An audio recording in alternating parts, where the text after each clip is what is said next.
अनित्य जीवन धम्म देशना।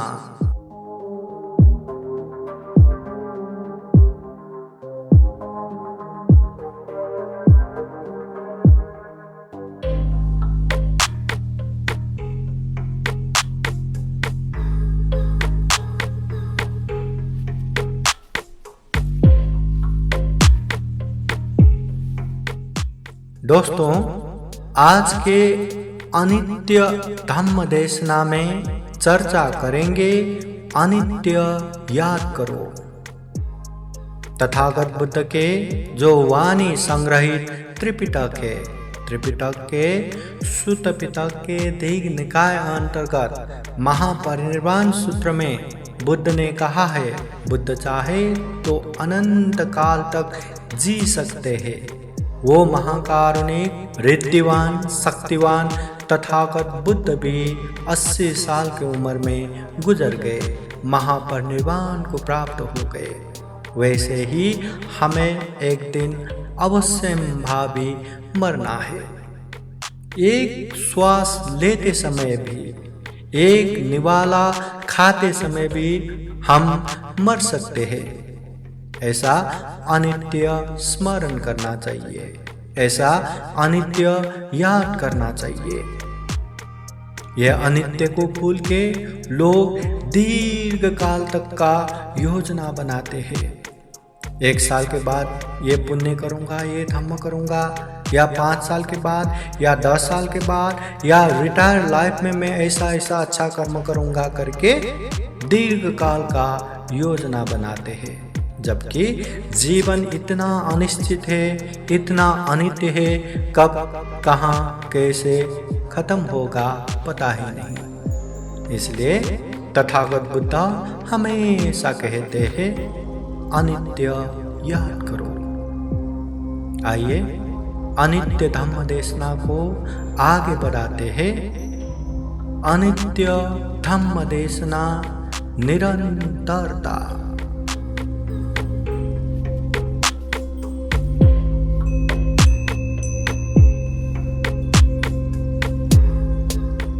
समन्ता चक्रवालेषु अत्र गच्छन्तु देवता सदामं मुनिराजस सुनन्तु सगमोक्षदम् धम्म श्रवण कालो अयं भदन्ता धम्म श्रवण कालो अयं भदन्ता धम्म श्रवण कालो अयं भदन्ता। नमो तस्सा भगवतो अरहतो सम्मा सम्बुद्धास्सा। नमो तस्सा भगवतो अरहतो सम्मा सम्बुद्धास्सा। नमो तस्सा भगवतो अरहतो सम्मा सम्बुद्धास्सा। साधु साधु साधु।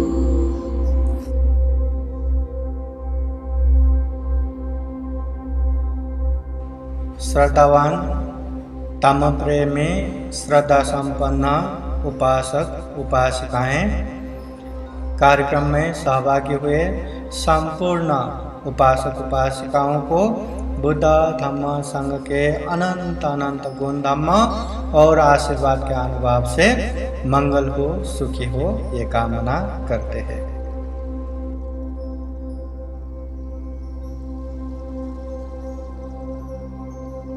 हम ये बुद्धिस्ट लिटरेचर, बौद्ध साहित्य पढ़ेंगे, या तथागत बुद्ध ने जो उपदेश दिए हैं जिनको त्रिपिटक के रूप में संग्रह किया हुआ है। त्रिपिटक के सुत्त पिटक के सबसे पहला ग्रंथ जो है दीघ निकाय के एक सुत्त महापरिनिर्वाण सुत्त, उसमें देखेंगे तो वहां पे अगर बुद्ध चाहे, जो सर्वज्ञ सम्यक संबुद्ध है, सम्यक संबुद्ध चाहे तो इस दुनिया में अनंत अनंत काल तक जी सकते हैं। इसमें उल्लेख हुआ है जब तथागत बुद्ध ने मार को वचन दिया माघ पूर्णिमा के दिन कि आज से 3 महीना बाद मेरा महापरिनिर्वाण होगा, आयु संस्कार त्याग दिया। उसके बाद आनंद भंते को होश आया तो आनंद भंते ने प्रार्थना किया था, भगवान अभी आप महापरिनिर्वाण मत हो जाइए, इस दुनिया में अज्ञानी लोग बहुत है, आप रहिए। ये वार्तालाप में तथागत बुद्ध ने कहा है अगर बुद्ध चाहे, अगर सम्यक संबुद्ध चाहे तो अनंत काल तक जी सकते हैं। और ये भी सत्य है अगर बुद्ध वचन दे तो वो पूरा होता ही है। इसलिए वचन दे चुके हैं, आयु संस्कार त्याग कर चुके हैं, इसलिए 3 महीने बाद तथागत बुद्ध का महापरिनिर्वाण अवश्यंभावी है। माघ पूर्णिमा के 3 महीने बाद वैशाख पूर्णिमा के दिन उन्होंने कुशीनगर में महापरिनिर्वाण को प्राप्त किया। वैशाख पूर्णिमा के दिन वो वही दिन थे जब उन्होंने इस दुनिया में पदार्पण किए थे, वह जन्म हुआ था। इसी दिन दूसरा जन्म हुआ था, मतलब ज्ञान प्राप्त करके बुद्ध बने थे। और इसी दिन अनुपाधि से निर्वाण को प्राप्त किए, मतलब क्लेश भी खत्म, ये शरीर भी खत्म। तो बुद्ध भी इस दुनिया में हमेशा नहीं रहे, बुद्ध भी गुजर गए, वैसे ही हमें भी गुजरना है। और ये सत्य है, इस सत्य को जितना जल्दी समझ सके और जितना हम याद कर सके उतना अच्छा होगा। इससे बहुत सारा फायदा है। एक तो हमारा नेचर क्या है, हमारा नेचर ऐसा है कि हर चीज मैं ये चीज 1 साल बाद करूंगा, 10 साल बाद करूंगा, 20 साल बाद करूंगा, रिटायरमेंट में ये करूंगा, इतना लंबे लंबे हमारा प्लान रहता है, योजना रहता है। और पैसा भी तब के लिए करके बचा के रखते हैं। पुण्य भी हाँ अच्छा तो है, धम्म तो है, पुण्य तो है, पर अभी बहुत बिजी हूं, अभी व्यस्त है, अभी समय नहीं है, ये मैं 1 साल बाद करूंगा या 5 साल बाद करूंगा, या जब मैं रिटायर हो जाऊंगा तब पूरा का पूरा यही करूंगा करके ऐसे प्लान करके बैठते हैं। तथागत बुद्ध कहते हैं अनित्य भाव इस तरह करो कि एक श्वास लेते समय भी हमारा मृत्यु हो सकता है। श्वास जो अंदर गया, अंदर का बाहर नहीं आया, या बाहर का अंदर नहीं गया तो मर सकते हैं। एक निवाला खाते समय भी हमारा मृत्यु हो सकता है। इतना सूक्ष्म रूप से अनित्य भावना करते हैं तो वो सजग, वो स्मृतिवान इंसान कभी गलत कर ही नहीं सकता, कभी पाप करेगा ही नहीं। अभी देखो ना, कितने भी इस दुनिया में लोग हैं, कोई भी पाप नहीं चाहता, कोई भी पाप नहीं करना चाहता, हर कोई अच्छा ही करना चाहता है, धम्म ही करना चाहते, पर हमसे गलतियां हो जाता है, हम पाप कर बैठते हैं। तो इसलिए कर बैठते हैं कि हमें होश ही नहीं कि हमें मरना है,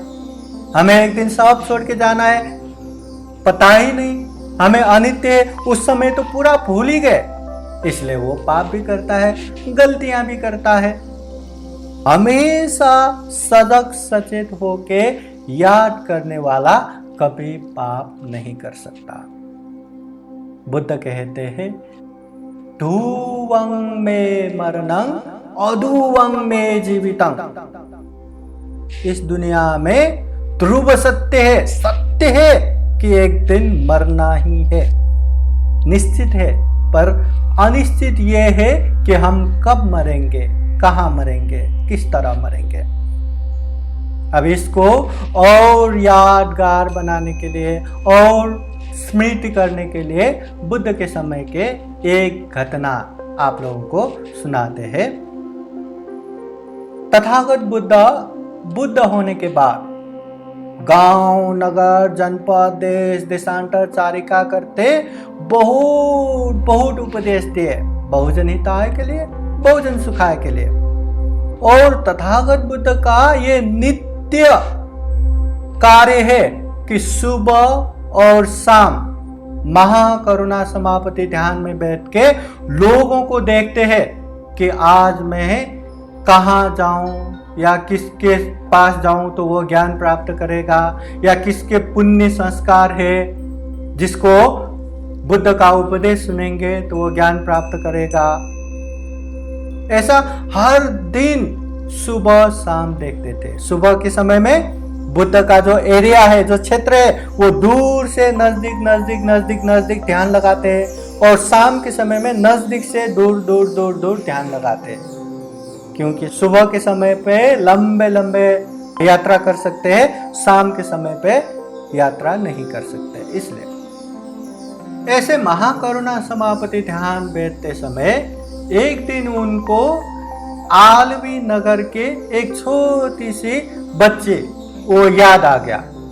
तो एक्चुअली क्या हुआ था कि कुछ साल पहले तथागत बुद्ध आलवी नगर में जाके उपदेश दिए थे।